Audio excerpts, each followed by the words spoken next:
What's going on, guys? We are at the great Blackmagic Design, talking about the camera that everybody's talking about right now. We got Dan that's gonna break down what's so great about this particular model.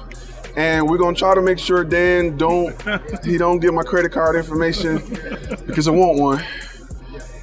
But we're just gonna talk about it today. We're not gonna buy one, right guys? We're not gonna buy one. We're not gonna buy one. I'll put you down for 3. Yes, please. This is our Pyxis 12K camera, which we're showing here. Now, the cool thing about this camera is it's a little bit of blend of 2 of our previous cameras. Last year, we came out with our Pyxis 6K camera, as well as our URSA Cine 12K. Now, the URSA Cine 12K is awesome. It's got this big 12K sensor, high frame rate, multiple resolutions that it can actually shoot in.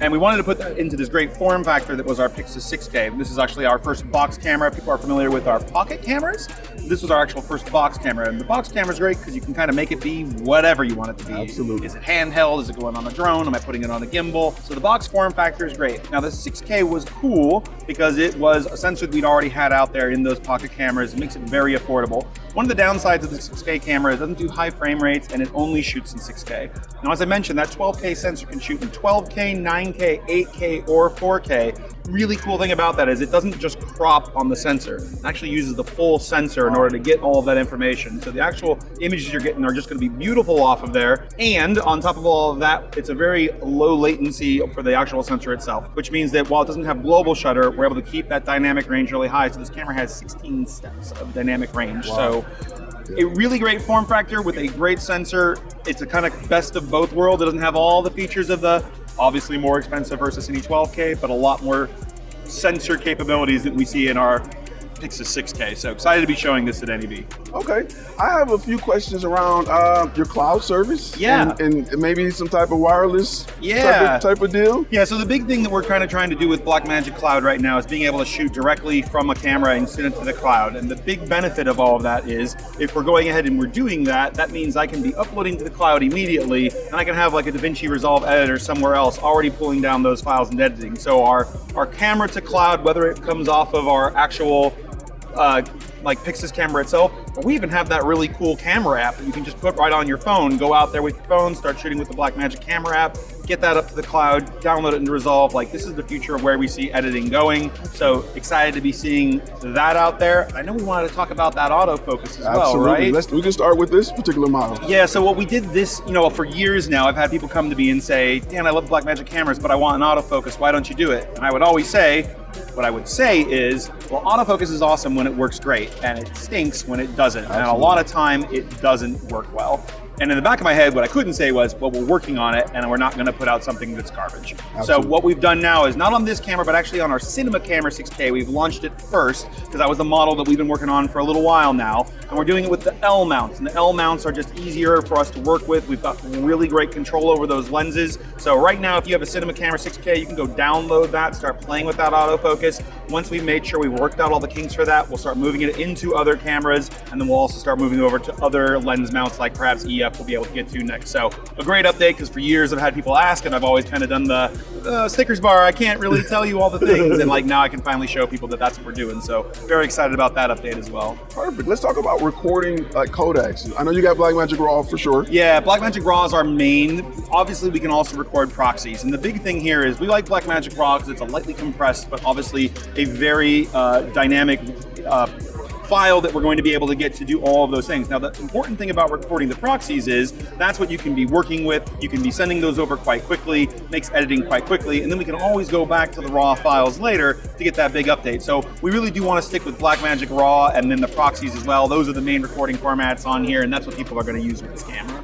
Absolutely. Let's talk about mounts. Yeah, so the important thing with the Pyxis camera itself is it's not a interchangeable lens mount like you would see on some of our large cameras like the URSA. So you really want to make sure that when you're buying it, you're buying either the EF, the PL, or the L mount. Now, there's benefits to all of those. EF, lots of people have that glass, Canon glass. A lot of our cameras have been EF in the past.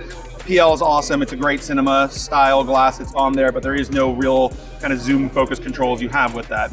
L is a great mount out there, and one of the best parts about that is it's pretty shallow, so you can actually interchange that with other mounts if there's other mounts you want to do. So definitely with the Pyxis camera, you want to make sure which mount you're buying at the get-go, because it is not an interchangeable lens mount. That was a question I was going to ask, and you kind of answered it. I'm probably going to be an L mount guy, but we'll talk about that a little later. I like it. I'll put you down for 3. Add another one. So tell me, I know this is an additional accessory, so tell me about how you have it rigged today. Yeah, so today we're just using one of our tap handles with our actual, this is our URSA Cine viewfinder. It's the same viewfinder we use on the URSA Cine, and then just with the lens. So it's a very minimal rigging that we have here. Of course, you can dress this thing up. I've seen guys come in with giant biker handles and all kinds of audio accessories on there. One of the nice accessories that we actually are announcing at the show this year is a nice handle, top handle on here that has the actual ability to do the start and stop from the handle. Kind of gives it that old kind of camcorder feel that I used to see like news guys out there shooting with. So that's a really great handle put on here.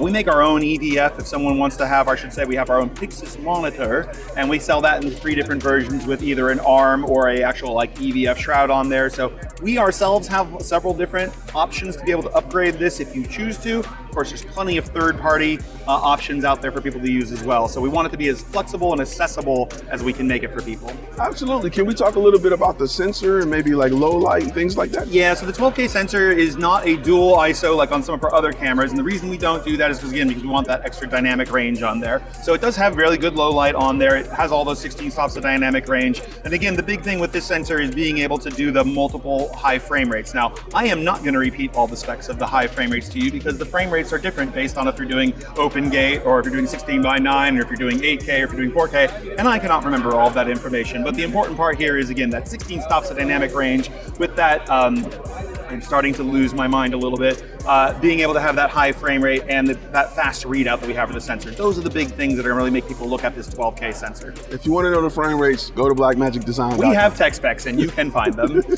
I love the layout. I love the look of Blackmagic. I don't know what you guys call the style that they use for like all of their images. I love it. It pops every time. Let's talk about pricing and availability. Yeah, so this is going to be shipping later this year. We're hoping in the June to July. I almost said July, which sounds pretty good. Jaloon makes sense. I know exactly what you mean. Jaloon makes sense. We're hoping to get this kind of at the end of June, end of July. Pricing, look, we're going to say that it's a $5,000 camera. That's the base price of the camera. Obviously, we're going through this duties and tariffs time. So currently that might be $5,500. Maybe that changes tomorrow. But the base price when we're not talking about the duties and tariffs is a $4,995, $5,000 camera. Can we pre-order it? You can, not through us, we don't sell directly, but of course you can go to any of your fine Blackmagic retailers and place a pre-order there. I'll put you down for 3. Thank you. Yeah. I was wondering, maybe if we order it early enough, maybe we can get it for a better price than what it may be later. I mean, the hope would be if we order it today and it has those extra duties and tariffs, and June, July comes around and tariffs have gone down, then we'll be able to lower that price, just reissue the thing. So the problem would be if the prices went up, like maybe you want to, hopefully that's not the case, but this is just kind of the day we live in. Hopefully we'll be able to continue to reduce those prices as the duties and tariffs come down. Blackmagic have always been great at offering a lot of value. That's one of the things that I really love about you guys, because you continue to give us the best of the best for a good price. Well, the thing for Blackmagic is we always want to empower creatives, right? We want to bring people to the table, give people options they wouldn't have, the ability to get to before. When you think about where we've come in the last 20 years with Blackmagic, with our cameras, with our ATEMs, with Resolve, these are all things that are going to bring more people and more creatives to so it's not just about how do we help people that are already creating stuff, but how do we bring more people to create more awesome content using these tools. I also want to say, if you ever attend NAB, go to the Blackmagic booth. The thing that really gets me is to see the image from something that's lit in front of you. For a lot of people who don't have the experience of, a top-end production, to see it lit and you're like, okay, I can do this. And then you look on the camera and you're blown away at the image. I mean, one of the great things about coming to a show like NAB is, when Blackmagic, we make all these different products, and to be able to sit down with experts in all of them. So you can go and see this great lit camera scene, look at all these different cameras and see the images. But then you can walk over to the Resolve guys, and they're taking some of that same footage and they're doing the editing, they're doing the color grading, they're doing visual effects and audio, and being able to tie all of these things together with all these different experts, that's really hard to do if you're just resellers do a great job doing demos, but to be able to see all these Blackmagic experts with all these different fields using the tools, it's a great experience to do if you're able to do it in the future. So I'm not gonna say it's a weird question, but a little bit different. Working for Blackmagic, you have the pick of the litter. What's your personal favorite? Not what's the best, not just what's your camera-wise, or I'm just curious, just a personal question. I still have a pocket camera, which we now call HD, the original pocket camera, 16mm HD camera, and I love that camera still because of its size and its form factor. It only had MFT lenses, which are not necessarily my favorite lens, but as far as just getting up and going, still one of my favorite designs, still one of my favorite cameras to get out there. as we've kind of all talked about, like this camera seems to hit all the sweet spots, having that great sensor, having that form factor. So I think all of us like inside the company are kind of doing the, when am I gonna get to go out and play with one? But that says a lot about the company, because that camera came out a while ago and you have the pick of the litter and that's the camera you choose. I had one of those cameras, but my first Blackmagic was a production 4K. Yep. I bought 2 of them, loved it. It probably still running at this point. Those cameras were like tanks. They were tanks. They could be dropped out of the sky from drones and they would still run. So it was weird, but I like the form factor and where to record, but I don't know, that's just me. But favorite camera, shot a few movies on it, loved it. Yeah, it was a great camera. Well, I want to thank you for your time today. Go out and get you one. Hurry up. This is, if you can stand this close to it, you'll definitely want it. So I want to thank you for your time today. Yeah, appreciate it, guys. Hi everyone, my name is Carlos Cribero, owner of Brothers of the Lens. And before joining FlashFilm Academy, the most I ever charged for a project was maybe $800. Today, that number is over $50,000 with lifetime sales of over $400,000. Is FlashFilmAcademy.com worth it? You tell me. Since then, I've left my job, I work for myself, and I was able to buy my own home. Yeah, it's worth it.